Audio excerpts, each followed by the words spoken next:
हिंद महासागर के बीचों बीच एक द्वीप समूह छिपा है। यह द्वीप समूह अपने प्राकृतिक सौंदर्य और रहस्यमयी इतिहास के लिए जाना जाता है। यह है अंडमान और निकोबार। नीला पानी जो दूर दूर तक फैला हुआ है और इसकी गहराई में छिपे हैं अनगिनत रहस्य। हरे भरे जंगल जो जीवन से भरपूर हैं और सुनहरी रेत जो सूरज की किरणों में चमकती है। बिल्कुल स्वर्ग जैसा दिखता है। यह जगह एक सपने की तरह है जहां हर कोना एक नई कहानी बयां करता है।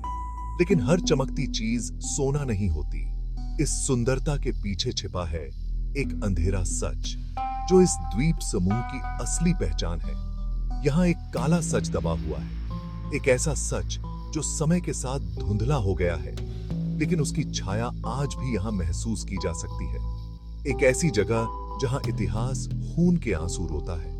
यह जगह है काला पानी, जहाँ हर दीवार पर दर्द और यातना की कहानियां लिखी हैं। यह कहानी है काला पानी की, एक जेल जो अपने समय में सबसे भयानक मानी जाती थी। एक जेल इतनी भयानक, उसका नाम सुनते ही लोग कांप जाते थे। यहाँ कैदियों को ऐसी यातनाएं दी जाती थीं, जिनकी कल्पना भी नहीं की जा सकती।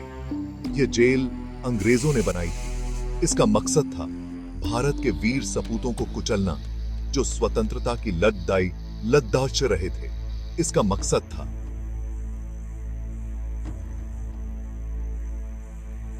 भारत के वीर सपूतों को कुचलना। यहां पर कई महान स्वतंत्रता सेनानियों को कैद किया गया, जिन्होंने अपने देश के लिए अपने प्राणों की आहुति दी। काला पानी, यह नाम सुनते ही दिल दहल जाता था। यह नाम सुनते ही रूह कांप जाती थी। यह कोई साधारण जेल नहीं थी, बल्कि एक ऐसा स्थान था जहां जाने का मतलब था वापस न आना। क्योंकि यह कोई मामूली जेल नहीं थी। यह एक ऐसा स्थान था जहां से बचकर निकलना असंभव था। यह मौत का कुआं थी। यहां की दीवारें भी कैदियों की चीखों से गूंजती थीं। यहां से वापसी नामुमकिन सी लगती थी। कैदियों को यहां लाकर उनकी आत्मा को तोड़ दिया जाता था। अंग्रेजों ने इसे 1906 में बनाया था। इसका निर्माण एक विशेष उद्देश्य के लिए किया गया था। उनका मकसद था भारत की आजादी की लड़ाई को खत्म करना। वे चाहते थे कि भारतीय स्वतंत्रता सेनानियों की आवाज को हमेशा के लिए दबा दिया जाए। था स्वतंत्रता सेनानियों को कैद किया जाता था। वे लोग जो अपने देश के लिए लड़ रहे थे, उन्हें यहां लाकर बंद कर दिया जाता था। उनके साथ ऐसा अत्याचार होता था जिसकी कल्पना भी नहीं की जा सकती। उन्हें भूखा रखा जाता था, पीटा जाता था और मानसिक यातनाएं दी जाती थीं। यह जेल एक ऐसा स्थान था जहां मानवता का कोई स्थान नहीं था। सेलुलर जेल, इसका डिजाइन ही ऐसा था कि कैदी पागल हो जाएं। हर तरफ अंधेरा, एक छोटी सी कोठरी में एक ही कैदी, किसी से बात नहीं, किसी से मिलना नहीं। कैदियों को बहुत मेहनत करनी पड़ती थी। नारियल के रेशे निकालना, तेल निकालना, यह काम आसान नहीं था। हाथों में छाले पड़ जाते थे, पीठ दुखने लगती थी। भूख, प्यास, गर्मी, यह तीन शब्द उन कैदियों की जिंदगी का हिस्सा बन चुके थे जो आजादी की लड़ाई में शामिल थे। जेल की दीवारों के भीतर हर दिन एक नई चुनौती लेकर आता था। बीमारी, यह सब तो आम बात थी। कैदियों को बीमारियों से जूझना पड़ता था और इलाज की कोई सुविधा नहीं थी। कई बार तो बीमारियों से लड़ते लड़ते ही उनकी जान चली जाती थी। इसके अलावा भी कई तरह के अत्याचार होते थे। आज से जाते थे।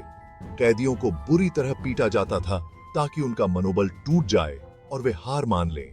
खाने में कीड़े मिलाए जाते थे। कैदियों को ऐसा खाना दिया जाता था जिसे देखकर ही उनकी भूख मर जाती थी, लेकिन उनके पास और कोई विकल्प नहीं था। कैदियों को मानसिक रूप से तोड़ने की कोशिश की जाती थी। उन्हें मानसिक यातनाएं दी जाती थीं ताकि वे अपने उद्देश्य से भटक जाएं। लेकिन उनका हौसला अडिग था। लेकिन इन सब के बावजूद स्वतंत्रता सेनानियों का हौसला नहीं टूटा। वे जानते थे कि उनकी लड़ाई सिर्फ उनके लिए नहीं, बल्कि पूरे देश के लिए थी। वे हर यातना को सहते हुए भी अपने लक्ष्य की ओर बढ़ते रहे। वे देशभक्ति के गीत गाते थे। उन गीतों में उन्हें अपनी आजादी की झलक मिलती थी। वे गीत उनके लिए प्रेरणा का स्रोत थे, जो उन्हें हर मुश्किल घड़ी में संबल देते थे, एक दूसरे को हौसला देते थे। वे जानते थे कि एकता में ही शक्ति है। वे एक दूसरे का सहारा बनते थे ताकि कोई भी साथी टूटने न पाए। वे जानते थे कि वे किस लिए लड़ रहे हैं।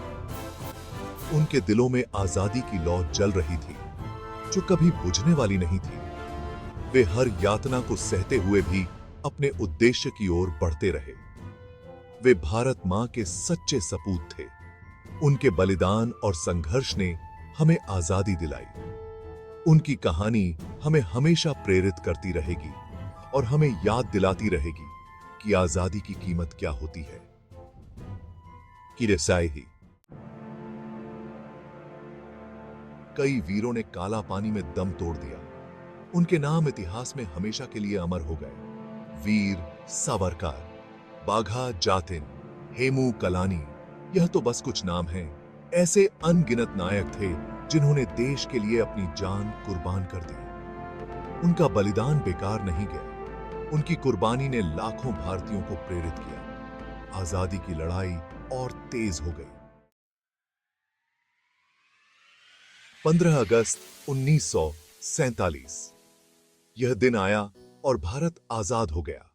काला पानी के कैदी भी रिहा कर दिए गए। जेल की सलाखें टूट गईं, लेकिन दर्द और यातना की यादें हमेशा के लिए रह गईं। काला पानी अब सिर्फ एक जेल नहीं रही, यह एक निशानी बन गई। भारतीयों के साहस और त्याग की निशानी अब सिर्फ एक थी। आज सेलुलर जेल एक राष्ट्रीय स्मारक है। यहां आकर लोग उन वीरों को श्रद्धांजलि देते हैं जिन्होंने देश के लिए अपना सब कुछ कुर्बान कर दिया। यह जगह हमें याद दिलाती है कि आजादी कितनी कीमती है। यह हमें प्रेरित करती है कि हम ऐसा कुछ न करें जिससे हमारे देश का नाम खराब हो। काला पानी की कहानी बहुत दर्दनाक है, लेकिन यह प्रेरणादायक भी है। यह हमें याद दिलाती है कि हमें अपनी आजादी की कदर करनी चाहिए। यह हमें सिखाती है कि हमें जुल्म के खिलाफ आवाज उठानी चाहिए। काला पानी एक यादगार जगह है। यह हमें हमारे इतिहास से जोड़ता है। यह हमें भविष्य के लिए चेतावनी भी देता है।